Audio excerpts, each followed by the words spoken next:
so much. Being Kikuyu women are seen to be very strong and powerful. So we are also a fast in many ways. If you're the man who you got a child with does not want anything to do with you, then you own that child. That is your child. It's not like you used to hide and say, "Huyu ni mtoto wa grandfather." No, ni mtoto wangu. Ladies and gentlemen, this is the morning commute here on Radio 254. Na kumbuka today we have the iconic Miss Justina Wamae. MS. I think she's I'm so really right insistent. So yeah, if you're joining, not the MIS. Yeah, the MS. Yeah, the MS. Yeah, if you're joining us from the US in the Midwest region, your frequency is 98.5. If you're joining us from Kenya, from Qatar, it is 254 Radio. I'm here, of course, with my co-host Roman. Boom. Now Leo it's politics. Our show usually we have it's a relationship Monday. We do corporate Tuesdays. We should do corporate Tuesdays first of all because I saw you're looking for a job. Yes, I am. Yeah. So normally today would be Kasheshe Wednesday or celebrity gossip, but because you're here, we're giving you leeway. Like we said, we are giving such people like you leeway. TBT Thursdays, Money Fridays. Na niliona pia wewe ni wa matrela. I want you over for party Saturdays. Wow. I want you over for party Saturdays. At least we get the free Miss Justina. Yeah, and thank you Bede for being here. You have been here before. Yes. You are here once again. It's good. You have been very opinionated since we started hearing about Miss Justina. And by the way, during the deputy presidential debate, you killed it. Thank you. You killed it. Thank you. I shouldn't be saying this, but you flawed Ruth. Yani vibaya because I watched it. You expect when people go to such debates, they go to sell their agenda, their manifesto. But it figured a point that you were talking about yours, then she was like arguing against what you shouldn't or shouldn't do. You get. So I want to ask you, did you believe in whatever you were selling at that time? Let me say, by the way, Ruth is my friend. We became friends. But I'd watched her interviews. It's good to understand the person you're engaging. Oh, you did that before, so you did your homework. Before. So I knew her agenda would become to fight me about marijuana. So I had to be prepared for it. But did I believe in it? Yes, I did, because when you look at Guado Got, 2017, he was pushing for legalization of marijuana. Yes. And then the late Ken Okoth wanted it for medicinal purposes. So when there was this political party that was pushing for marijuana, it was a first. Yes. So even when I was sending in my application, I believed in it. I still believe in it. And in fact, I'm even telling people on the ground, now we have MPs, senators. They cannot employ all of us. Yeah, They true. can only employ one driver, one secretary. So the only way these MPs or anyone who got into position can reward the youth is to make sure that we spur up agriculture. Yes. Agriculture is the only way we are going to engage everyone. Because, most people at home, they have land, but it's idle. They feel agriculture is not lucrative anymore.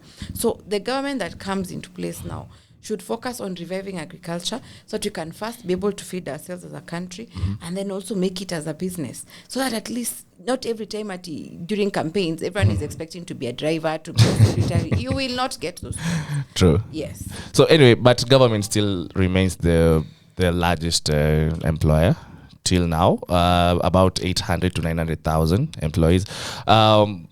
Yet we have so many unemployed Kenyans. Like, if we talk about youth, it's like 2 million plus. So, do you believe that something like marijuana can solve all that? I believe spurring up agriculture. There are other places where if some people feel marijuana is not right for us, we can go into saffron. We can see where our tea is not doing well, our coffee, where our animal feed is expensive. As long as the agricultural bit of it is spurred up, not just marijuana, all aspects of agriculture, then we are going to be moving in the right direction. Yes. I saw a post by BBC the other day that a ship was coming from Ukraine carrying grains to the East African port, Djibouti. Yes. Ukraine are at war, but they're able to feed us. How ironical is it? You know, those are the questions we need to start asking ourselves. Of which, it's very ironical. You know, Africa, most countries in Africa, also Kenya, agriculture still remains a big part of what we make as a GDP, right? Yes. But just like you said, Ukraine still exports maize to us. Yesterday, I was saying that our fish, 83% of our fish is imported. Yet we have the Indian Ocean for seafood. Yet we also have Lake Victoria. We have Lake Naivasha. Okay, not so much, but Lake Victoria as well. Is there any way that can be solved, that we stop importing? Because no country has ever been rich through importing, right? True. I think that's a general truth. Yeah, countries have been prosperous by exporting what they have in surplus. So how does that happen? I think maybe when you look at importation, probably there's someone who's gaining by those markets importing here. Probably there's someone in between who's gaining some money. Yeah. That is the only way we can explain. Yeah, true. You have a point. It's the only way we can explain it. But let me tell you, as long as we're importing things, we'll never have industries of our own. We'll never grow. We will never be creative. Mm-hmm. Probably if we had our own fish that we're exporting, guys would be creative in terms of even fishing, you know. Yes, you'd see this is easier than this. So we need to spur export as an opportunity for income generating. Okay. When I was in primary school, there was this course we did, GHC, and they used to ask, what is Kenya's foreign exchange income earner? Coffee and tea. Coffee and tea. Yeah, that was then. So we need to move now from, in addition to coffee and tea, we have other things that we are doing, fish, textile, you know. Okay, yes. But one would argue, yeah, it's us who angusha industry zetu zote. So, yes. I'll give a really crazy example. I'm in the branding industry, yeah? Yes. And unapata most of the items that we get ni vitu ziko imported. While unaangalia we literally had the capability of kujitengeneza hizi vitu zote, vitu ka t-shirts, hoodies, nini. But still, even the things that we make are much more expensive than the things that we are importing. So like, my question is, how would we try to curb that first? So that we can be able to make sure that when we even say buy Kenya, build Kenya, we actually do mean buy Kenya, build Kenya. Yeah. So like, how would we curb that first so that we can be able to promote biashara yote? I think if we look at t-shirts, that falls under textiles. Yes. What was the raw material for making textiles? Cotton, yeah. It's no longer, people are no longer growing cotton. Yeah. And then industry lianguka. And that is why when you are pushing for industrial hemp, hemp can also make textile. So you are looking at ways of reviving local economies. But let me say this. If you look at other areas like China is producing so much. Even Nike, the shoe is made there because they say it's a low-cost country. So the production costs are low, hence they cannot be able to sell something that is expensive. But here, producing one t-shirt, there is no economies of scale. Economies of scale, that advantage is lacking. So I think first we need to go back and ask ourselves, people who are in textile, people who are in branding, what do they think? You know, you're an authority in that. How can we cut costs when you guys are making profits? Because I think we need to really focus on buy Kenya and build Kenya if we really want to go far. I have a question about this idea of buy Kenya, build Kenya. During the campaign season, Raila was once in a campaign. He said that it's high time we stopped importing mitumba. Okay, he also said that it's for dead people. The internet was crazy for 2-3 days. Also, Mr. Ruto, who you have been now a big proponent of, at that time said, no, I think we should rethink this. Let us still have mitumba because it gives, quote unquote, mama mboga the employment. So when you say buy Kenya, build Kenya, but whatever you are now, who you are a proponent of, does not encourage that, don't you think that is rather ironical? What I think is we can have a combination of the two. Of course, we can't face out the people who are in tumba business. Yeah, true. Or we cannot face them out as in so fast. That's a whole sector. Let's grow the buy Kenya, build Kenya, and also give them opportunities to invest in this. Even them, I know, they just don't want to be in Tumba. They want to diverse. They want to grow in terms of business. They would be so happy when they are producers of clothes instead of bringing Tumba. So we can have a combination of the two for now as we get ways to grow our textile industry. Okay. Yes. Kenya, the service sector last year actually surpassed the tourism industry in terms of revenue. Yeah, so we have exported a lot of our talent out there. This is your treat yesterday. So yeah, I went and dug a little bit. So It's okay. I'm accountable. So everything you say online, tukutanga tukuulize. I'm Yes. accountable. Yes. Yes. Uzuri, I'm giving you the context so that I can ask the question, you get it, right? Yes. Yeah, so this is your tweet yesterday. I once said that Kenya Kiswahili is rather hard for me. In a That one. Stahili. Yeah, that one. Yeah, but how? If we cannot put our money where our mouth is, how long will we be disrespected in a quest for greener pastures? Let us all work together and water our grass in Kenya. Karibu Diana Chepkemoi. Yes. That was Reconcile the two. Reconcile the two. Unaona hiyo backdrop ya Diana. See, so what happened to her? Yes. And in fact, Diana is lucky that she came back alive. There are so many families that are crying that their children died. They don't know about them. They've never heard about them. Yes. And even during the debate, I said, there's no way our ambassador can start demanding much from the ambassador in Saudi Arabia because they have oil money. And when I say put your money where your mouth is, exactly that is what I mean. So if we had if our economy was doing so well, one, we wouldn't have our people going out there to work in conditions that are not even, how do I put, the conditions are not conducive. They're not even humane. My brother, actually, it's a personal story. My brother stayed here and he realized that there's no employment. And he starts telling my parents, oh, take me. He's in Dubai now. And from the look of things, it's not that he's doing so well. That is a fact. But I always tell him, come back home. To do what? I'd rather stay here. There's something I'm doing. There's some money I'm earning. Instead of coming back home and there's nothing I have. So if our economy should be revived in a way that you don't need to go out there to work there. Because the elusive oil money, akudanga pesa. In fact, if you ask Diana, maybe when she left here, the agent told her, you'd be earning 50K and above. Why is she suffering? So even our agents, for them, they're out to make their own money, to take people there, but they do not care what happens to you after that. Why are you told to give your passport? Why are you controlled in terms of, movement? Yes. So not to say that some employees are good, but the bad ones are what we see. So for me, I would think if we had our own industries here, if we had our own, even if it's not employment, kabisa, you're doing something that is lucrative, you're selling your own produce, you're making your own money at home. I don't see the purpose of going to the Middle East countries. But don't you think going to Dubai for 50,000 is rather, it doesn't make sense? Imagine for you, for Roma and Dad. But they are told 50,000. But for sure, when they get that, you ask them, how much are you earning? 15,000. 15,000. You see, now the agent is trying to make it the deal too sweet. Yeah, it's too sweet. But when you get there, That's a question. Yeah, it got me thinking. Yeah, Mr. Justina. yes, I know you started from somewhere. yes. Yeah. What was the least amount of money someone ever paid you to give service? Let me tell you the least.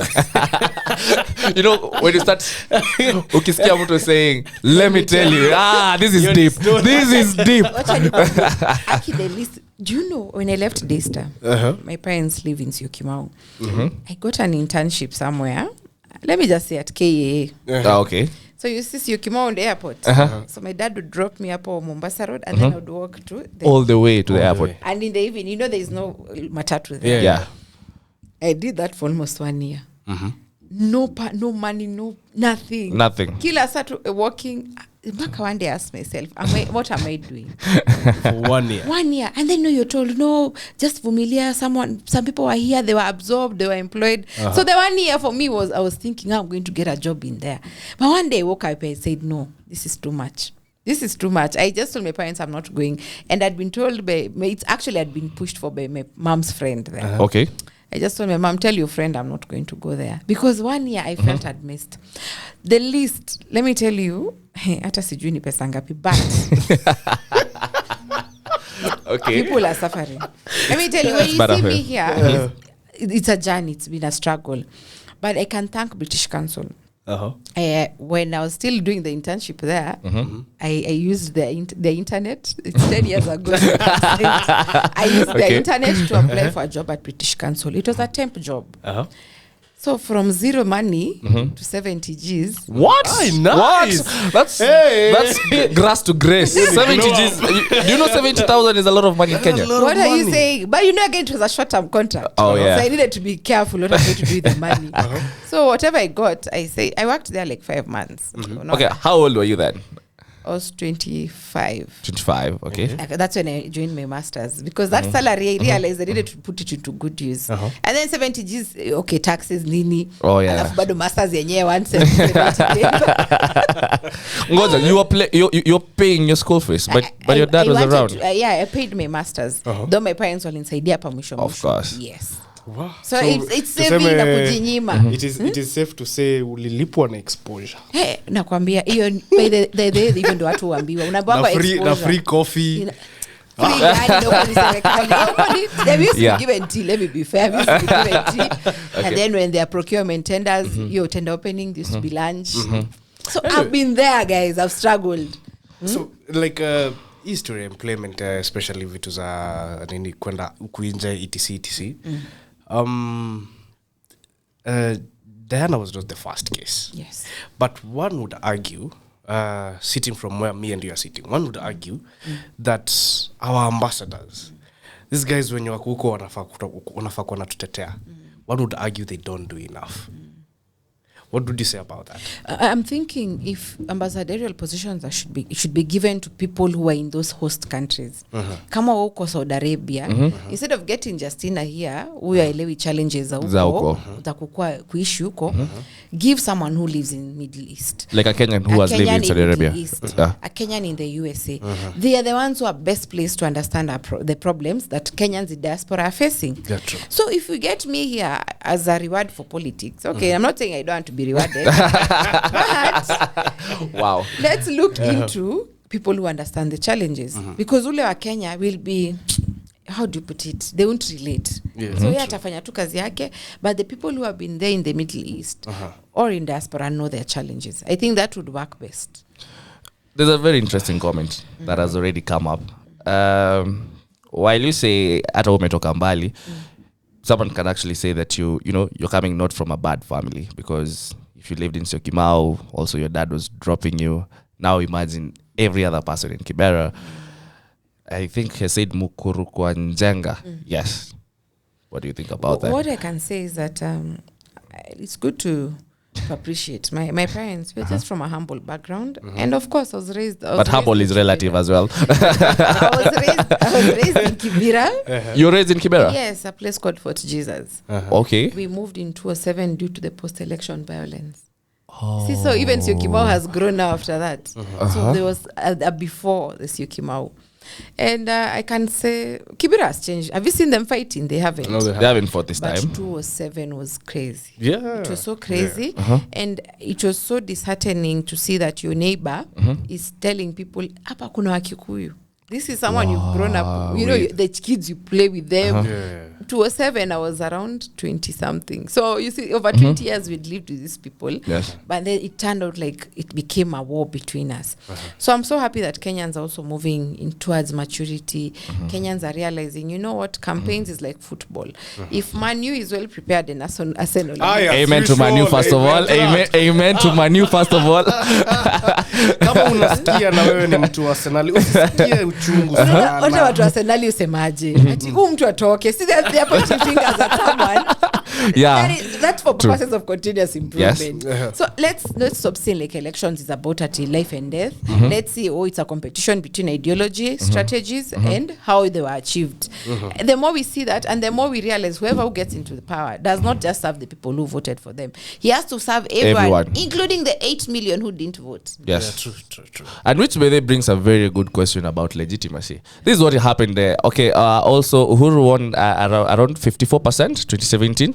Yeah, but that means still there was like 8 other million people who had not voted for him. The first year was very tumultuous because I think Raila has been one of the strongest opposition politicians that we have had. So anyway, he came in, right?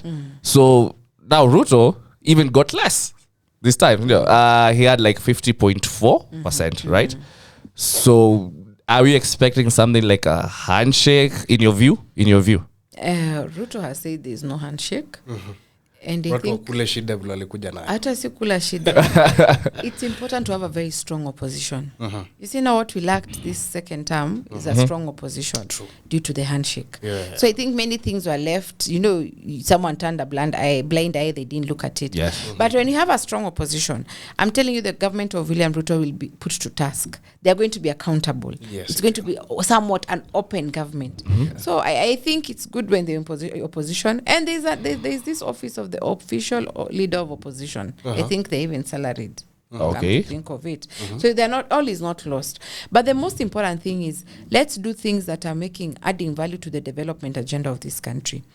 A while back, I remember when we had MPs who were cabinet ministers, when the minister Before 2010. yes, Yeah, before 2013 rather. Yes. When the Minister for Education, who was an MP, would come onto the floor of the House, the opposition would have their shadow Minister of Education saying, if it were us, I think We'd she have was done called this. Ruth Onyaga. I remember that lady. If it were us, we would do this. So the bills they'd put in place would be bills that have so much quality and value. Because these ones are saying, we want to do this, we want to do this. Then they'd say, let's sit together and do something that is going to add value to Kenyans. So I think it's important to have an opposition without a handshake. Okay, nice. But wouldn't be, he has an agenda, has to be passed through parliament. That's going to be tough, don't you think? As long as Those that require 2/3 majority, let me just put it out there. it's up to our MPs and our senators to assure us that they won't be given 200,000 behind the loo. We always told they're given. Yeah. But then we hear a lot. But then tumesikia sana. But then they have to look at beyond them, their interests, and look into the country. What is best for the country? If someone in government brings a good bill and it's going to add value to this country, of course you can add your 2 cents, and then you have a bill that has quality. If someone in opposition feels we need this bill, why not? Even them in government can vote for it. It's not a contest or a tyranny of numbers. No, the interest of Kenyans should come first. Personal opinion on that, because I even saw one independent MP who was explaining why they're joining an alliance even after elections, because they say you may have a very, very good bill, but you need people to pass. You need numbers. And then, come on, how many independent MPs do you have? 15? I think so. 15, right? Yes. Yeah, we think we have around 15. You see, so it's kind of hard. Yeah, I think, my thinking is independent MPs are one of the best because they don't have a collective agenda, you know. They can have a personal opinion on something. Maybe they suffered through something. Now they want to change for the better. But then you come to a coalition that doesn't believe in that agenda. So in that case, now he has to align in one side in order to pass something. Don't you think that in the end doesn't help the normal Kenyan? What I think will help the normal Kenyan is that you as an independent MP, in as much as you have to align yourself, please be vocal and say, if it were me, so that at least even your people who voted for you can say you're really trying. It's only a matter of numbers that you lost out. But talk much, don't really take a back seat. Because, you know, some people, when they get to parliament, they're like, I already got where I wanted. It's the same case. When some of us who were in primary school went into a national school, we found some people who had gotten so many marks, 430 and above. So for us who had 300 and something, we were very, personally I was scared. And I've never been number 1 in my class. That is something I must First of all, you are in a national school. I was in Limuru Girls School. Hey, what talks in the building, which is good. But then, you know, our radio station is majorly youth-based. Yes. And you can see we're also online because online is the future. Even new TVs like Switch also went online. So right now when you're speaking to 9,000 strong youth. Yes. Right now. Yes. Yeah. So anyway, what talks? Yeah, that was just a disclaimer. But what I was saying, when we went to now you see for us I had 300 and something, 380, and then I meet someone who has 430, you feel cowed. But I realized some of these people were stuck in the 430 mark. They forgot that there was the KCSE. So what am I saying? Whatever, even if you achieve something now, that you've achieved it, move on. There's another thing, there's another challenge ahead. That is what I would say. So instead of people going to bunge, then you're like, nishafika. umefika hapo, you work, not at just sitting back, don't even ujachangia. And I'm happy Mzalendo does these profiles on MPs. Yes. Most of them who are told have never spoken, have not come back. So Mzalendo is doing a very good job kuambia wa Kenya, this is your MP. Anakumulika. Quick question, yeah? Yeah. There's been a trend yenye wa Kenya tumeanza kuset. Where for the first time in a really long time, actually for the first time, not even in a long time, for the first time, we have women now in power. Yes. You are among the few women who actually got a chance to get close to the ultimate power in Kenya. How was that for you? And what do you think about the fact that for at least say we have very many women in power? How was that for you, Kwanza? For me, it was a humbling experience. But I would say it's, you see those small prayers you make even when you're a small girl, I'm a small boy. Okay. At times, my parents were very strict. Used to watch news. If it's news time, you keep quiet. You are watching news silently. So you'd hear a lady called Rebecca Nabutola, mkuu wa itifaki. That is protocol in Kiswahili. So then I see they're walking there with Moi, Nini. So I used to wonder, how can I get myself there? Wow. So I think that So spirit for you, green me imekuwa hapo ikigrow ikichemka. 2017 I ran for Mavoko, I lost. 2018 I applied for a PS position, I never got feedback. So imekuwa tu hapo. So I was humbled. Actually, I felt like Mungu amesikia maombi yangu. But for having women in power, we have now 7 female governors from the 3. And I think all of them have male deputy governors. Yes. I've not seen a woman. What that means is that the challenge us who are women who are running mates feel like maybe our boss doesn't want, is trying to curtail or stifle your voice. My challenge to them is, please respect these men. Don't just see them as a top-up requirement. They women are seen as top-up. They have a voice.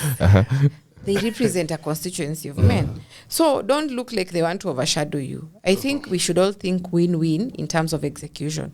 So that is my challenge to them. Don't let them also express themselves, because they can add value to your leadership. Yes.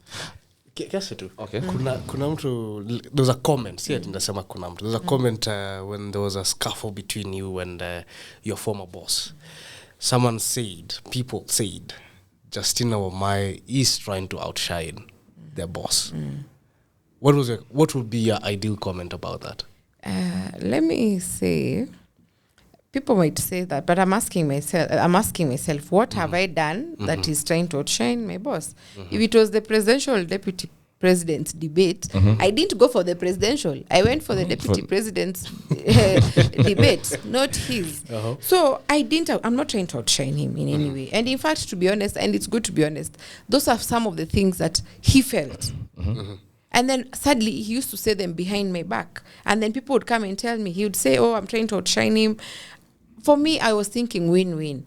He was talking about marijuana. I have to also clear my name. And it has been a personal struggle for me. My parents who are Christians, if my dad sings in the choir, what about my mom? Unaona hiyo maneno? So we are born as Christians. I'm from a Christian family. My parents we had a very bad scuffle with them from the beginning. If I'd listened to my parents, Roman, I would not be here. In fact, I would have quit very early in this game. But I told my parents, just give me this opportunity, just bless me and let me do it, and I won't disappoint you. And I believe they are now happy.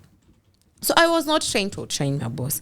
I was thinking win-win. For me, the vision was that we are changing this country. But the moment he started talking about Azimio, and of course, we saw him even in court there. He was saying we have 6 million votes. Was it Roots Party or Azimio? So clearly, he was a project from the word go. That is what I've Do you believe it was? Because from these things, I don't know what happened in the back door, but that time he was at that club that he said, I'd rather support Raila. Then you came out and said, I'll go the opposite way. You said something like that. And remember, Dagi, it wasn't the first time he had spoken about Raila. It started in Kisumu. I was there defending that, of course, where you are dictates what to say. This is Kisumu. We would not have gone there to fight, baba and say negative things, and that has always been my stand. Okay. And even when he said in Kisumu that ati kama munipei kura mpatie Raila, if people saw that photo, I looked at him because I was in the other car, we was parked parallel, so I was like, what the hell, you know. But I never asked him. But don't you have like boardroom meetings, you talk about these things? When you hear someone saying that he does not have a secretariat, that everything is in his head, okay. that means that party is informal. It doesn't have formal structures. And I'm not bad mouthing, I'm just speaking the truth. Okay. And even it's only fair, you can also call him to give. Actually, I'm a member of your party. You are. I am. So have you ever been called for a delegates meeting? Nah. Exactly. But I joined. I do you know when I joined? That time you were at JKL. Wow. That's the day I listened to you when you talked about. You bring another way of thinking. People think, oh, let us stop corruption. They never give really concrete ways to do it. How? Yes. At CG will sponsor this through this. I'm like, how? Come on, we already know how our fiscal receipts look like. Yes. Then you brought the idea of hemp. Yes. You brought that's another way of thinking. It's new. A lot of people still don't get it. Come on. Christianity was once a cult before it became a religion. So new things are rather hard to get. Yes. So that time that you came out there telling us about bangi, And China and their and bangi. China and everything. Unajua from us who have grown, our parents heri hata sikia ulilewa mahali lakini fagi. No, what are you saying? Do you know that day nikitoka JKL leta tuniseme nilipata nimetolewa WhatsApp group ya church. Kwa serious. Imagine. Let me be honest. What? Because mimi tumekosana na my parents Joy Bangi. So mimi nilikuwa natuma, alafu I knew pressure inatoka from church nini mabeste. So I sent hiyo poster ya JKL nilituma kila mahali ndio watu wasikize wa mtu ninasema. Okay. Mimi natoka JKL nishatolewa WhatsApp. Well, that's on a right note. So what does it mean? I really sacrificed, to be honest. And for me, it wasn't outshining my boss at any point. In fact, I'm even telling Kenyans, we all know, we all interact with people. The people we interact with on a daily. But all of us know someone who would see a train and throw you on an oncoming train. Let me tell you, that is all I can comment and say. Mi niliona naweza rushwa kwa train, ukafunguka macho.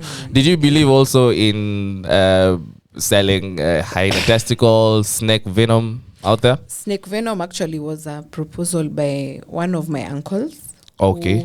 So you're the one who came on board to Roots Party with it? And actually my uncle met us, the party leader and myself, my former party leader. And he gave us this idea. He owns Afro Sayari on his Sun bypass. And he has a very large land.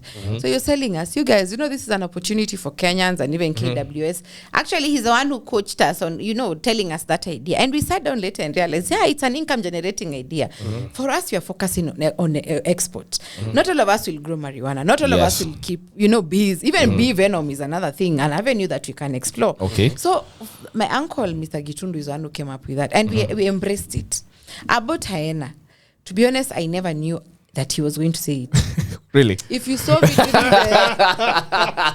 let me say he's okay, that's hilarious. Okay. And then remember during the manifesto launch, everyone writes their own speech. Yes. And one thing you don't consolidate, you don't sit. No, because yesterday I saw Ruto with guys. I think they're already working on their 13th speech. I say the moment you have your secretariat in your head, everyone does things the way they want. Okay, yeah. But for me, I'm happy. You remember, even people ask me, how comes you looked like you are debating better? I would have easily debated Karua, Rigathi, and everyone. Oh, by then I had a feeling you would easily have beaten them, all of them. But do you know why I came off different? All these people were scripted. If you looked at them, Martha looked like she wants to say something, but she's held back. Rigathi would want to say, because you're told, sema hivi. For me, I was never scripted. For me, I was saying what I know and what I believe in. So I think during the manifesto launch, we all had our own speeches. And they didn't look into my boss's speech. And for me, I had been told, you focus on women and youth. So the moment he said the hyena parts, If you saw me, I covered my face. I was so embarrassed because I never saw it coming. But I'm happy you used to say such things because it takes me back again to research. I realized it's a process called culling process. If you look into South Africa, there are times elephants were so many that they would come into the population and then they are killed. They didn't have any economic value. Similarly, if you go to Limuru, hyenas are now a menace. And that means the weak ones cannot fight for food in the forest. They are coming to the population, assuming they get a baby outside. Nojo kwa compound, they will let a baby stay out. So there is that risk. Also in Kisumu, there's a forest, I don't know, there's a forest in Kisumu that the weak ones have, aside living in the forest, they're coming into the population. Instead of Kenyans killing these hyenas, for no value, because when you kill it, it doesn't have value. How about government culls them off? These weak ones, leave the strong ones huko kundani. Instead of them dying bure, they are sold as meat in Saudi Arabia, Morocco, in Somalia. They consume hyena meat, and then the parts and bones are used as traditional medicine in China. So that is a research I came, and it was good. You used to say things and it used to put me on toes because many other times are the one who used to be called for interviews. So you have to do the research because you know this question is coming casual. To be honest, there's one I told him. We went to Kiambu and people heard. He said we are going to legalize prostitution. That one I told him, boss, we are not. Apple. That's where we draw the line. There I draw the line. Yeah. But then, so all these things that you were saying, because you know, unaweza panda bangi yote you want. You can have all the hyena testicles if you snake venom. Is there a ready market out there? There is a ready market. Where? Not even out there. Apart from China, because you know you guys talked about China a lot. Not out there. Tuangalie snake venom. I said one vial of venom in Kenya costs 13,500. Now ukimwona snake, you're supposed to get between 5 to 10 vials ndio upone your snake bite. So 13,500 times 10, that's 135,000. Yeah.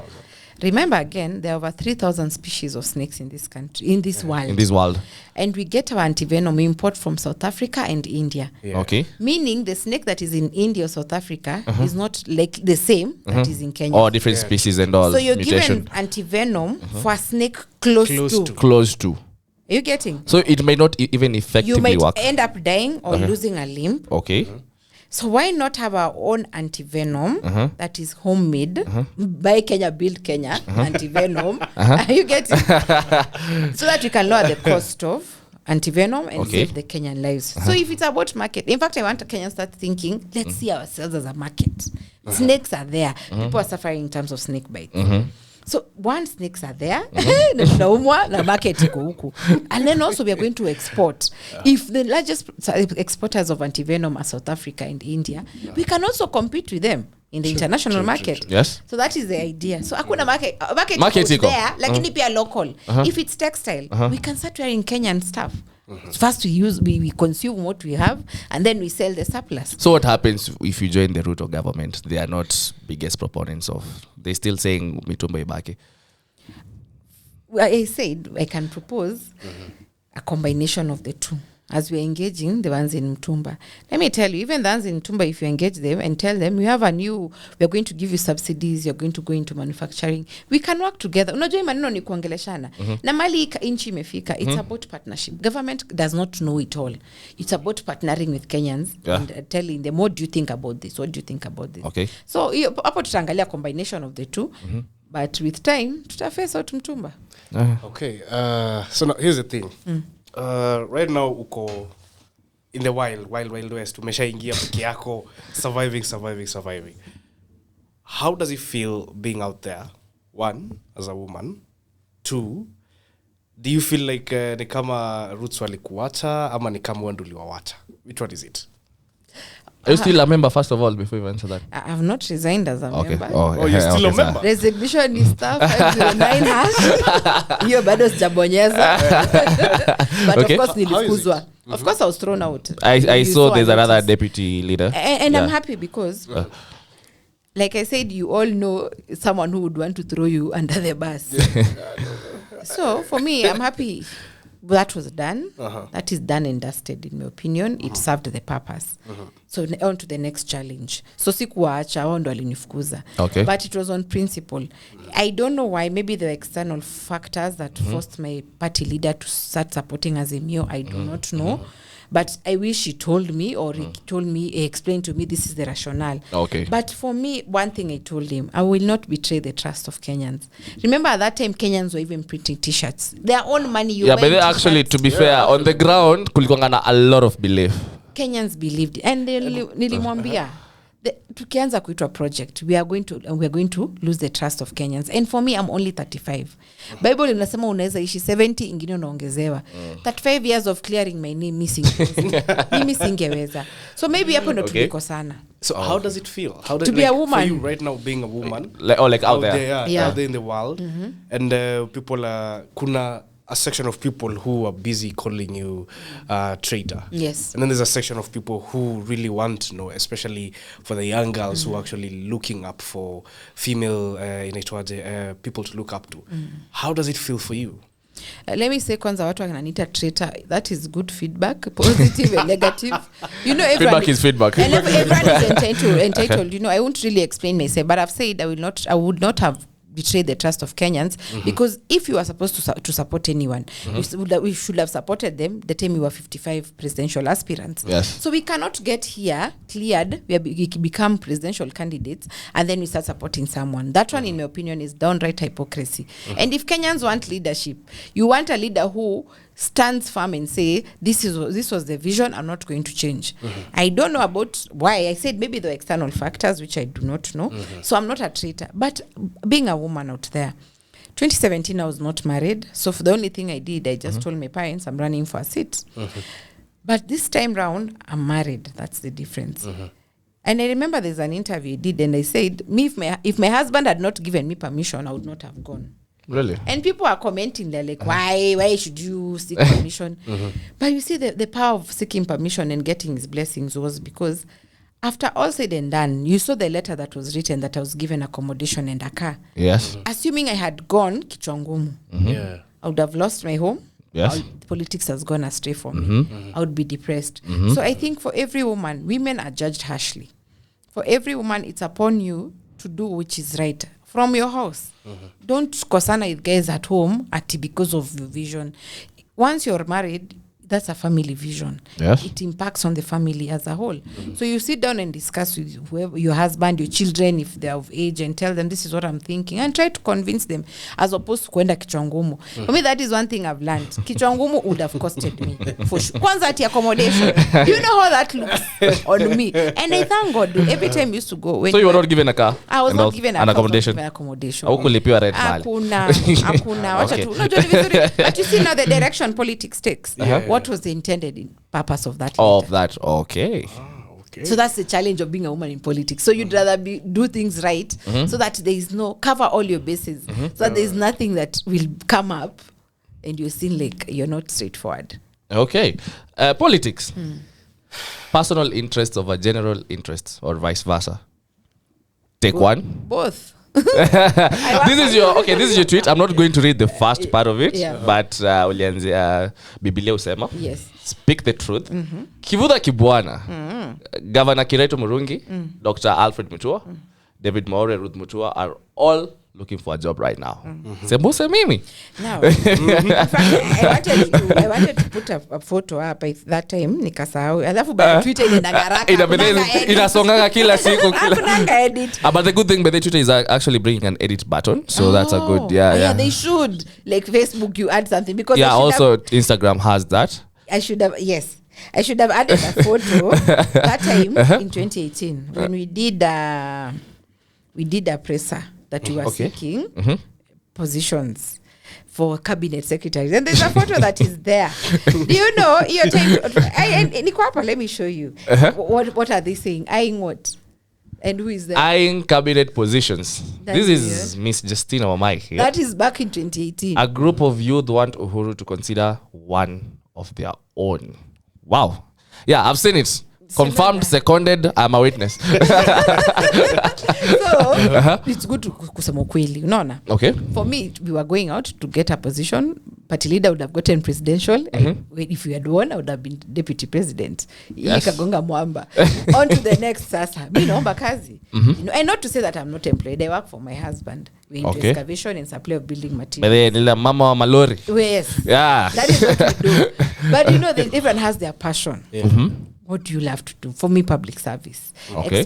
Policies, seeing them positively impact Kenyans' lives, and also having policies that resonate with Kenyans. Okay. The youth, you're in creatives, you're here. This is something that is what our parents didn't know. Our parents just knew, finish school, get a job. Yeah. But now we are looking for other avenues to get income. Yes. So these are things that government should look into. Embark on, yeah. But how can they look into if they do not have the youth themselves in government?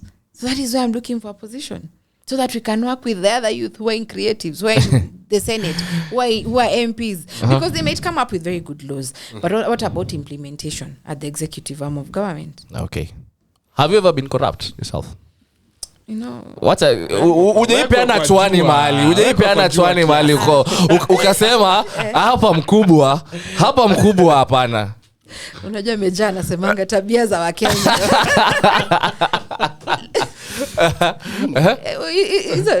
Badala ya kesi kidogo tunamalizananga huku nje. So siwezi sema ati niko perfect. I'm Kenyan. I'm Kenyan. Okay. Let's talk about leaders who are right now up with the young leaders. In your own personal opinion, who do you see serving Kenyans best this time round? From a list of who and who? No, say generally. Because we have seen so many young leaders who've gone in, wale watu wa kitambo wametolewa, ukiangalia kina Meja, watu wengi wa kitambo sana wametolewa. Right now we have so many young leaders. I saw a post you put up, I think, was it on Twitter or Instagram? There was a young leader you were really supporting by the name Raydon or something. Oh, yes, Raydon. If I'm not wrong. Yes. And there was so many backlash from people. Wakisema, he's not going to get any support. But you stood your ground, who come support, etc. My question is, Sahi, with the new breed of leaders that are there, especially since there is so many young and vibrant leaders, who do you see serving Kenyans best? Let me say, who do I see has no option but to serve Kenyans? The governor of Nairobi, Sakaja. Hana option. But he's 37 now. If he doesn't perform, atachomea mayouth wengine. So hana option, ajwe a-perform too. You see that like Ndindi Nyoro, they say he's young and he's done well in Kiharu. Now, is it Kiharu or... Yeah, it's called Kiharu constituency. That is what you want. That is what we're expecting from Sakaja. Challenge yuko, but si alichukua challenge. Alijivika huyo mzigo. Sasa ana option. NMS isirudi. Atatengenezea mayouth na bado ataperform Nairobi. So hana option. Okay. Quick question here. Sijui kama atakuwa na violate privacy yako or something. Siko baya.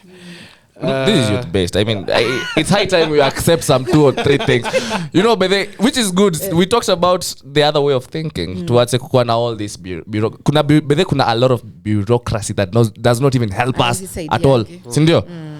So anyway, go on. Quick question. For presidency, who did you vote for? George Ojakoya. For governor, who did you vote for? Wavinya Ndeti. I'm from Machakos. Machakos, yeah. My vote is in Machakos. For what? Senator. Mama Kavindu. Yes, I damkuwa na watu. Hatukuwa na watu wa roots huko. Okay. Hatukuwa na roots. Oh, so you guys just ended Sasa up nilipea local. Mix and match pale. So how was that for you? I'm saying it was a good experience because again it moves away from ati because someone is in a party anapewa kura. Angalia capacity. Mama Wavinya Ndeti has really she's been in the struggle. Before Mavoko there was a constituency called Kathiani. She was the MP Kathiani. Okay. So guys have known her for a while. She's ran for governor before. So people say let's give her a chance. Si anatuambia anataka kufanya kazi. Yeah. Tumpatie. Okay. Senator ndio huyo alikuja. I think amekuwa 1 year. Mama Kavindu pia wewe challenge fanya kazi. Ndio women are judged harshly. Angalia kitu hii. 2017 I think Charity Ngilu and most MCAs were women. This time I look into the numbers but there is no woman MCA. What does that tell you? Maybe Kenya people felt mama didn't work, mbona tunapatia mwanamke mwingine. So that's why I'm saying even you Sakaja you una option, you have to work, ndio you utapatiwe heshima. Okay. Hey, okay. So, what next? Yesterday I saw a gazette notice at night. And Kenyans, mi sijui Wakenya walinitumia mimi, wakatumia my happy, my mom alitumiwa ya PS position, Okay. and my dad, people are tagging me that do hii kazi apply. So I'll do that because interest iko, I'll apply. Yeah. But a good sportsman again, si lazima upate. Yeah. You just send it out, naambia Mungu, this is my vision. I am focusing on linking with youth who are more, for me, the advantage I had was limelight, but there's many youth who are brilliant, more brilliant than me, who have more vision. Yes. We want to focus on active citizenship. We are going to lobby for that. When you finish Form 4, or you need, not that time you're given identification, instead of just being given an ID, get 3 documents, an ID, a voter's card, and a KRA pin. All 3, one-stop shop. What about na hii maneno ya nini ilienda wapi basi? Huduma number. Huduma? Hata sijui ilienda wapi. Yeah. Because saizi umesema 3, I was actually nilikuwa dhani you'd say ID, huduma number and maybe something else. Sasa hiyo huduma number, my hubby got mimi sikupata. And we registered the same place. Mi hata bado biushanga hiyo kitu ilienda wapi. Kwanza aliambiwa enda akachukue ati Murang'a because that is where he's from. But mimi I never got your SMS, your notification. Did you guys receive your? No. Mimi I actually registered in Nyahururu. My good friend then alipata. Mimi niliambiwa enda uchukue from the chief Kiamunyi. Okay, I'm originally from Nakuru. Nikaambiwa go pick from your chief in Kiamunyi location. Sijaipata message ya you can now pick it. Walisema kama itakuja in a few months or something. There's something they said. Mimi sijaiona. Alafu nikafikia Juma yabi anaitwa Alex. Labda ni watu wa So huduma number was just white smoke. I don't know. For me, I'm as disappointed as every Kenyan because me, I got my card, but my hubby has his card. Okay. So unashindwa what happened? No, I think it's still white smoke. Ama watu wa ndo walipewa. Watu wa walipewa alafu next hii mwaka tunangoja watu wa B. Sasa shida ni mimi niko S. Sio rafiki wa lady. Wow. But anyway, Miss Justina Wamae. Yes. Kuna wasichana wanakusikiza sahi. Ladies who are probably lacking women mentors or women profiles to look up to. What would you say to them right now, especially if they are thinking into going into politics or going for those big leadership positions? What would you say to them right now? What I'll tell these young ladies, 2017 I ran for Mavoko MP. I was 30. I had not gotten, after that 70k at British Council and Masters, I never got another job. Then ilikuwa to your destiny connection isome na hiyo pesa. But I ran for Mavoko because I believed in my vision. The challenge we face, and it's controversial, maybe guys will say I'm being unfair, but women, you're told you have to sleep with someone to get something in politics. Or you sleep with someone for promotion. For me, my stand has always been, kama Mungu amesema, liandikalo halifutiki. Yes. I don't see the purpose of exchanging sexual favors for position.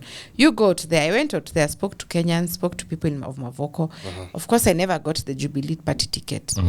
There was no nominations. They gave it to the late Kalembe Ndile. Yes. And they never returned my money. In fact, I'm very happy they are being auctioned. But that's on a light note. But what I can tell women is that don't be forced to do things like sleeping with a man for a position. I never see men, or they can come out and tell us whether they are told to sleep with women for positions. I don't know. They can also come and tell us. But do the right thing. In my opinion, do the right thing. You believe you want to go into politics, don't be shy. You don't have money. Just tell Kenyans, Mimi, I only have a vision. Sina pesa. And the more we move away from politics of incentives, politics za kupatiwa pesa, the more we are going to get quality leadership. And in fact, for people who are going into leadership, the more you're spending money in campaigns, it means you're going to recoup. Meaning you're not going to work for Kenyans. So let's focus on public service as service. You're serving your country. It's a patriotic duty. As opposed to, I'm here to make money. And that is why I'm insisting.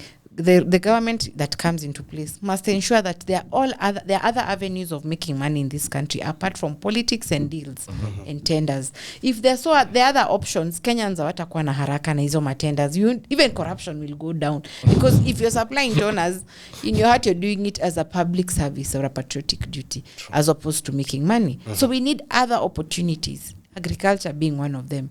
So that guys feel when I have my own warus from you said Kiamunyi. Yes. One of Bedhe waliangusha MP wetu. Mulisema dynasties chini. Raymond Moi was flawed. He was flawed by some guy I never even had. Bedhe history, don't you think it was a wave? I think it was because Kenyans wanted new leadership. Yeah. No, but still other guys, okay, I will speak as a Nakuru resident. Lee did the work. Aki on God, Lee did the work. Yes. Lee did the work. Yes. He's one of the few people. Yeah. Okay, yeah, but I was a proponent of kuchange watu, but we seriously needed some new faces. Yes. But for people like Lee, I mean, nilisikia uchungu on my end because I know. You know, Nakuru is like the diaspora Mount Kenya, you know? Yes. So someone like him, aliangushwa to just because Susan Keheka was UDA. Na sasa Susan Keheka ajue, she has to perform. Better than. Si unaona Kiraitu ameenda nyumbani? Kawira has come. Kiraitu got a job the next day. But I'm saying, as governor, you inaonyesha Nakuru, Meru, they have not had one governor for the full 10 years. Yeah. They are always recycling. So if you don't perform, you throw out. If you don't perform, so Susan an option. She has to perform. Okay. Yes. Okay. Tuesday the 13th is a holiday. Tuesday, yes. Mimi nasikia 51 because I'll get to sleep. Utaamka mapema. Sitamka mapema. So these are our future leaders. Mimi msinipatie leadership position. Nipatie ni position ya kufanya vitu zingine, not leadership. Okay. But anyway, Tuesday the 13th is a holiday. Yes. Yeah? Everyone else has sent in their congratulatory messages. Have you sent in yours? Kwa mkuu? Mara mingi. Twice now? Yes, ile Twice now? Nikafukuzwa na nika-tweet nikasema I have been vindicated. Do you know what we need to learn in this country? Venye tu tunasema ti football, huyu coach aende, huyu sijui aende. Watu usema hivyo because they feel that strategies hawakujiprepare vizuri. The moment in politics you accept that it's about strategy, it's about messaging, it's about ideology. And they made the best player win. Hizi mashida zitaisha. So mimi nilishatuma congratulatory message yangu, nikafukuzwa na nikaandika tena. Ukaandika tena actually, yeah. Application ya job. But anyway, by the way, Tuesday the 13th is a holiday. Yes. Kuna mtu hajatuma congratulatory message yake. Ameikanyagia tu chini, amesema haina shida. Wewe ingia tu, sisi tutaendelea na maisha yetu. Kuna mtu hajatuma na tunamjua.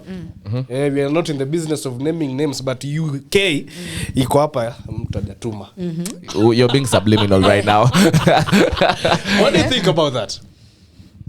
I think it's fair to unajua kila mtu ako na right yake, so we shouldn't expect kama hataki kutuma, kama hataki, lakini unajua Tuesday it anabudi itabidi ameshow up, but it's formal. He doesn't have to show up. It's just a formality. He doesn't have to show up. He doesn't have to show up. Oh, he doesn't have to. No, he doesn't have to. We only need judges. Yeah, certainly. See, we only need high court judge na nini. That's all that is needed. But for ndio asiende home akiona jina mbaya, you know, guys say ameumia. Kenya tambeba vibaya. Ndio. Akubali tu. So asibebe vibaya na wake. Yeah, because he was actually live. Was that yesterday or about the day before? The day before. Yeah, he talked akasema, yeah, of course, just like everybody in Azimio said, we don't agree, but we accept because Supreme Court iko hapo, it's the rule of the law, democracy and all. Mimi nataka tu arudi Twitter. Na nimeona wengine wamesema ati sasa ati wa Kenya mjitayarisha kufukuza the new president from Twitter. Aki Kenyans, mbona mnafanyanga? But you know, mimi nimelan kitu moja. I saw Kenyans wanaweza fanya usikie vibaya sana. Na unangawasema Takarua na block mtu msana screenshot ati she has blocked me. So nikajua wa Kenya natafutanga ubabe in From other that. ways, unaona? Mimi, let me tell you, hata mtukanani, I never read your comments. Endeleeni tu kuandika. You never read the comments? You don't read the comments? In fact, imenifanya I stopped even I know there are positive comments. But mimi nilisema nikitafuta hizi positive, hizi negatives zinaniumiza roho. Mimi ni mtu. So I stopped reading comments by the way. Maybe mtu aniambie wanasema but So you actually understand where Uhuru is coming from? I understand kabisa. Kenyans can talking about which as we're winding up the show, what is the harshest comment you have come across on your social platforms? Well, there's a time I wrote about I put up the flag of Kenya and was saying I think Kenya is important, something to that regard. Hey, mtu alinitukana jina inaanza na A, M, inaisha na A. Yeah, we got it. Iliniuma. Halafu ndio the next week naekewa ati nimepewa accommodation. By the iliniuma vibaya. By the Kenya, acheni kutukana na hizo majina. Justina, Supreme Court ni verdict, nimeona uli tweet zote tu hizo ukisema hii prayer chini, hii prayer chini, hii prayer chini. So 9 petitions, yes. All of them down. You don't think one would have held water? Is that good English? Yes. Yeah. Unajua mimi niliangalia hao judges and I was listening to everything. So you followed the proceedings throughout? Not throughout. The last day I was at home, so I purposed on Friday I wanted to be home ndio nielewe because the whole week I was not home. So I listened to them on Friday at the submissions. And I remember on Friday I tweeted and said, for someone on a Kenyan in a bus, the question is, did the form 34A given by the agent, the one that was taken to the National Tallying Center, and the one that was on the portal, was there any change in terms of numbers? Mimi ndio swali niliuliza because niliangalia imeanza kukua form 34A too. That is something we are not even supposed to use, we had agreed. So hiyo Monday mimi nikakaa hivi nikasikiza, but mali ya 50+1 ilikuwa inanitetemesha. Because now it would hiyo ndo kidogo would have made sense. Ilinitisha. But what I think the judges said, there was no substantial evidence to nullify an election. Zingine just mere mistakes, errors. Wengine wakasema ni hot air. Wengine wakasema ni sensationalization. Unaona? From where I sit, hii election was free and fair. And I'd said that hata after hiyo walimtangaza. But I'm happy because IEBC is continuing to do a continuous improvement due to the monitoring and evaluation. But a caveat from this. 2017, Maraga said we should have focused also, apart from the numbers, let us majorly focus on how the process happened. Then, 2022, Martha Koome says, no, let's focus on the numbers. Don't you think the Supreme Court kidogo is misleading us? Martha Koome didn't say let's focus on the numbers and disregard. I'm saying that because kuna vitu zingine alikuwa anasema okay, from the language I got, maybe 1-2 mistakes happened here and there, right? But it wasn't enough to say that the general election was flawed because in 2013 again they focused on the numbers. Unaona, ungeangalia 2013 when they polled at the election, the numbers were put into place, but there were recommendations they made to IEBC. And that is why we had the Maina Kiai case again up around 2017. Yes. 2017, the challenge was they could not explain where some figures were coming from. Ungeangalia hata IEBC walikuwa nashindwa kuexplain. Hapo ndio in the reality there was ballot stuffing na wizi and everything. But 2022, IEBC for sure has been very... It has been in terms of changing the processes and ensuring that they adhere to the processes. They have been very focused. Okay. Do you know they have been sending letters to every political party and every presidential candidate and their representatives? They have been calling people for meetings. Everything they were doing, they were involving us. Okay. So even when people would say the register was not due, those are things we had discussed prior. Because they had been involving the candidates and the representatives. So it's not about throwing out the process. Substantial. And you know, ni kama gani ilikuwa wrong. It wasn't substantial too. It was small here and there, but you know, one would argue you have 46,000 police stations. You know, you have small 10, you have small 10, 50 here and there. Do you know what was happening? When there was a problem on the form 34B at the National Tallying Center, they would sit down and counter check. All 4 agents, at 20 agents were chama because of committee 20.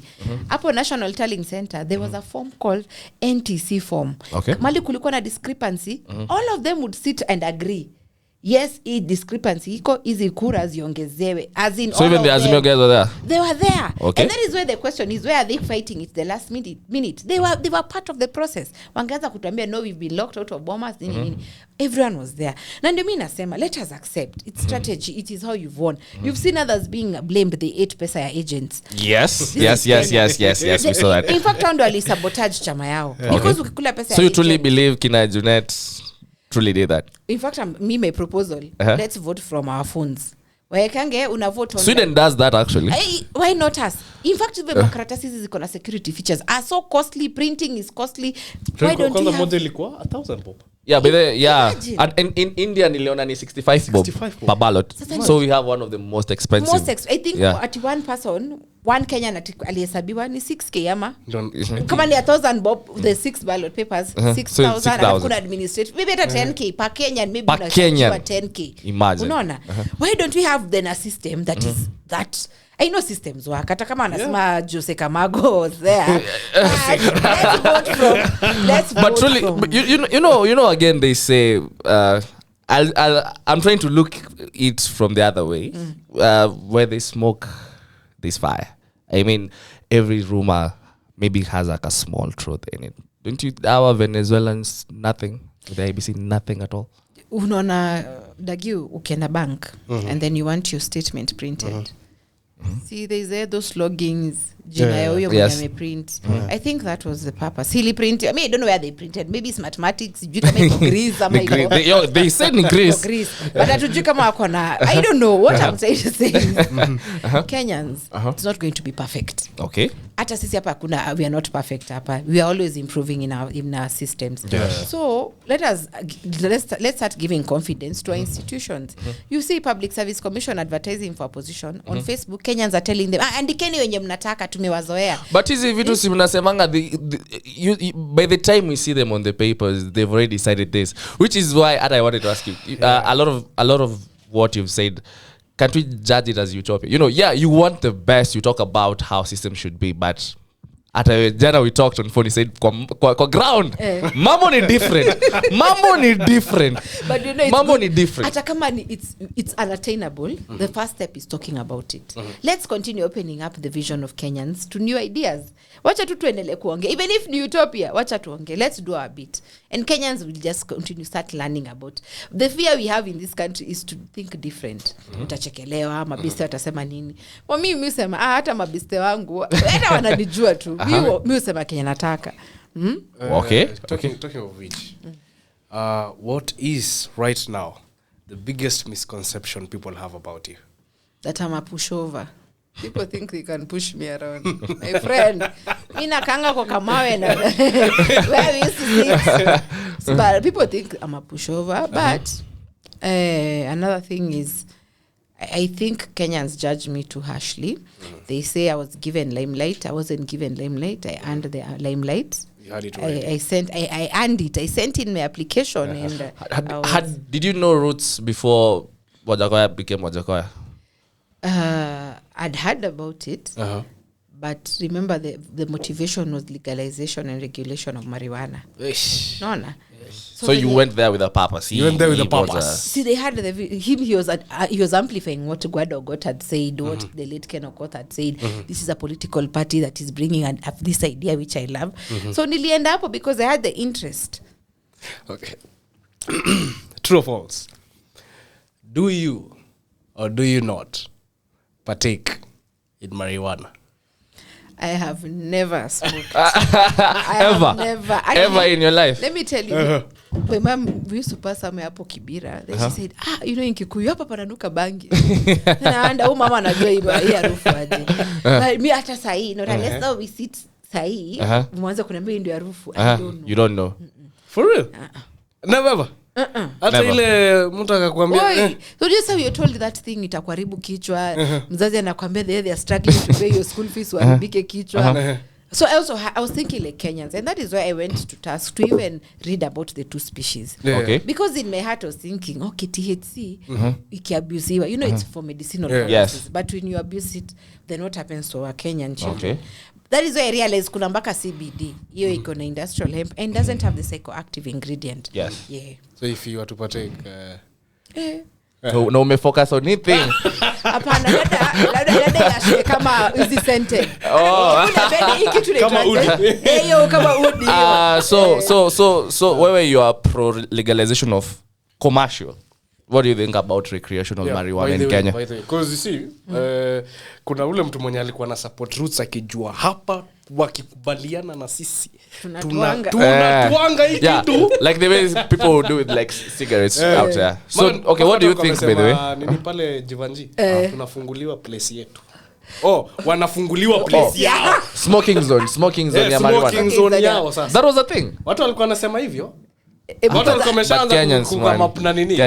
Before nijibu hiyo swali, at listeners ni age group gani? Most of our listeners are between 24 and 39. Yeah. Most around 72%. Okay, let me say this. Ukiangalia alcohol. See guys go to a bar and drink. Yeah. And if those who drink alcohol do not go to work drunk because they know it's recreational. Yes. The one who smokes, he doesn't smoke from his desk if you're working. They go out to the smoking zone, they smoke and come back. Yes. Why not also have recreational marijuana? Marijuana does not have the negative effects of alcohol and tobacco. That is what I've read. Other countries have done it. It's a thing about controlling yourself as an individual. Again, something that is illegal has this sweetness. Yeah, because you're very right. You know, Portugal since 2001 legalized everything, and ever since, actually, yes, in Portugal it's legal to do any drug, but since they legalized, they not even legalized, they decriminalized. Yes, those what you can say quote unquote illegal drugs. Drug consumption went down. So do you think it will have the same effect in Kenya? And mind you, it is Kenya. It will have because remember COVID, see bars had been closed. Yes. And then you used to hear guys that wameshikwa akikunywa nini. Yes. So guys used to take drink for the thrill. Watakam tumejifungia kwa bar. Now it's free, you can drink. Who is control? Yani guys, Kenyans are the ones who are controlling themselves. I know it's controversial. I'm not saying that you smoke it, but if the option of recreational is brought up, alcohol and tobacco have more negative effects on our body. In fact, tobacco they draw a burnt up lung, a liver, right? Is it a liver or a lung? They draw it up there. Yeah, so if this one has negative effects, where are we focusing on it? I've never had marijuana that is in a udhuru mwili yako. People say that you can go mad. You go mad because of your high cost of living and employment. These are the things affecting us. Do you think, 2018 info track poll, who is the most corrupt who's the most corrupt person? I was still thinking about what you said about marijuana. Info track poll 2018, Ruto is the most corrupt person in Kenya. Buy it, don't buy it. You know info track. The same one Zoom gave us 5%, and then we got 0.4. But that question he was asked was it on Tuesday at Karen, and he said he's going to give his statement on graft. Okay. Wacha tusikie statement yake. Because come on Kenya, we have consecutively voted 2 people who are in the Hague, not less than a decade ago, right? Where do we even stand? What's our moral standing as Kenyans? Come on. Twice. We have done this twice. Dagi, you know, corruption stems from scarcity mentality. There are no opportunities. No. That's why many people are fighting to go into government. They're fighting to get a seat where they think money is. And actually, this government has a very big challenge. There's no money in this country. So they have to be very creative on how they're going to fund their projects going forward. Okay. So if other opportunities to make money, like the creatives, like branding, like, agriculture are spurred up, people won't watakuwa na hiyo haraka ya kukimbia kwa siasa. So we have to first fight scarcity mentality by giving out opportunities. Okay. Well, I would have loved to go on with this because I can still have so many questions. But yeah. By the way, I pray that you make it. Aki, and when you make it, remember 254 is the fastest growing online radio station in Kenya. Last month we surpassed 1 million visits to our site. We now have an actual frequency in the Midwest region of the USA. come back to 254. I can do something for us. I'm praying for you so that you'll come back. You know, this is a transactional one. Yes. But you're thinking not strategic, but No, I'm giving you a free invite to any of our Saturday show. If you ever want to come, Yeah, because Saturdays are very long. We have 3 hours. 3 hours. Yeah. Great. Yeah, today because we have shows throughout the day in Akua, so hard. But yeah, it was very educative.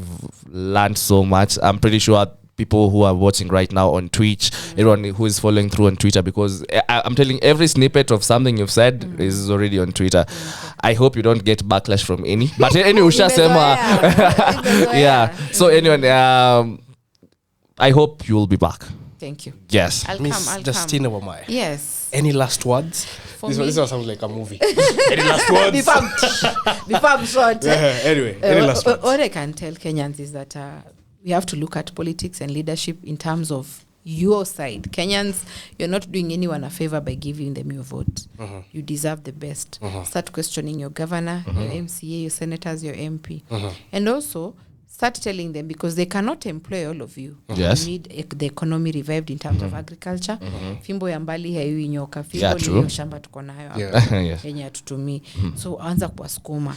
Demand more. And you in leadership, there's this thing like MPs. If you have a bill in bunge, have town hall meetings with your people. Yes. Tell them this is the impact of this bill. This is what, so that you can get a feel of what Kenyans want. Of course, they are afraid of Kenyans. Wanasema akikuja ground wanaambiwa nunua chai nini. Kwa hivyo Kenya mwache hiyo tabia so that you stop pushing away our leaders. But the most important thing is you should deserve and ask for more from your leaders. Okay. Very nice. So now, you do music, right? You listen to music. Yes. Who's your favorite Kenyan artist right now? By the way, Sasa nikisema You- Because The one song that we play. That is literally just dedicated to Miss Justina. So who's your favorite Kenyan artist right now? I'm a favorite song, Basi. Kenyan artist. No, yeah, but this is Radio Kenyan. 254. It's your home Kenyan of artist. 100% Kenyan. mimi ile song tu Anaweza bado kuambia hapa na Shakira. Don't play those. ebu municheze in my head calligraph in my mind ama in my head in my head in a sauti soul. Yes. In my head, Hiyo unajua inafanya Mkenya aanze kufikiria vizuri in terms of leadership. Hiyo wimbo iko very nzuri. Okay. Ladies and gentlemen, my name is Roman_Bomu with my host Dagi Dij. and today we had the famous Miss Justina Wamae. Amesema ni Miss akiwa kwa ma station, Lakini MS. akiwa nyumbani akiwa yeye ni nyumbani Mrs. ni Kanye. Mrs. Yeah. Mrs. Kanye. Yeah. But anyway, thank you very much for coming. Ladies and gentlemen, this has been the Morning Commute Show with Kijana Chronicles. Yes. And today, kama hautapata hii message, I want you to go back to our Spotify channel, listen to this one, and I promise you're going to have fun. But in the meantime, we are leaving the station, and we are leaving you with In My Head. By Calligraph Jones. This is Miss Justina amewadedicate. Yes. Amewaambia sikizeni mjibambe nayo. Okay. Na as we usually say, if you felt like topics za leo hazikukubamba, Take a tafadhali cold shower. ingia kwa shower, oga maji baridi. Yes. Mungu ni mwema. See you tomorrow. Bye, guys. Tell it to me one more time. Look into my eyes. This is Hendrix Sam. Africa, I'm writing you a love letter. Hope the message make you feel better. Now we know better, we gon' do better. So you better be a go-getter. Olela, wametubeba. Piga kura, mean the game changer. Wacha leo nibadilishe agenda. Leo nicheze kama defender. Haina maana kutubeba ufala, pesa ni kwa wazee na kazi ni kwa vijana. Niko na madeni bado saloni same na kila kitu imepanda. Hakunanga mapenzi this side, poverty narusha misai. So kwa debe tuta decide. And in my head I wanna believe ya, but I'm lying to myself. In my head I wanna believe ya, but I'm lying to myself.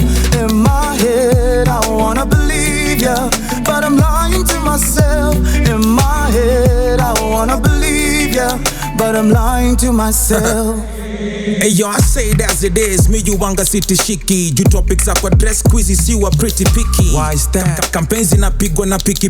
We elect you, you get twisted kidogo donyi mshikiki. Niko na state na nyuma inafani let go. Yes. Ndo nimejam kamiguna, I hardly rest no. Mabona mbele au nyuma uko mtani esto. Bado mna spread hizo rumors na manifestos. Spendi malida waleti mariba. Self-employment aleti shangwe KRA wanabisha. Overtax, quizi kwa insta hatu seti mapicha. Ni kujikonsol tukipretend tuko freshi barida. And it's good to speak facts, pia sini madwanzi. You elect a thief, nika unapea mwizi maganji. Akuku ready kuwafanyia nyinyi madhambi. Don't blame me nikiconsider ule kasisi wa bangi. I'm oppressed by new checker though.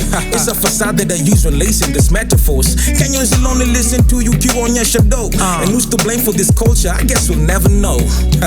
Hey, I wanna believe you but why tena? You making sense ikatai walai tena. Basiko basi yone nikikuwai tena. You straight capping kwani nini amjawai sema. In my head I wanna believe ya, but I'm lying to myself. In my head I wanna believe ya, but I'm lying to myself. In my head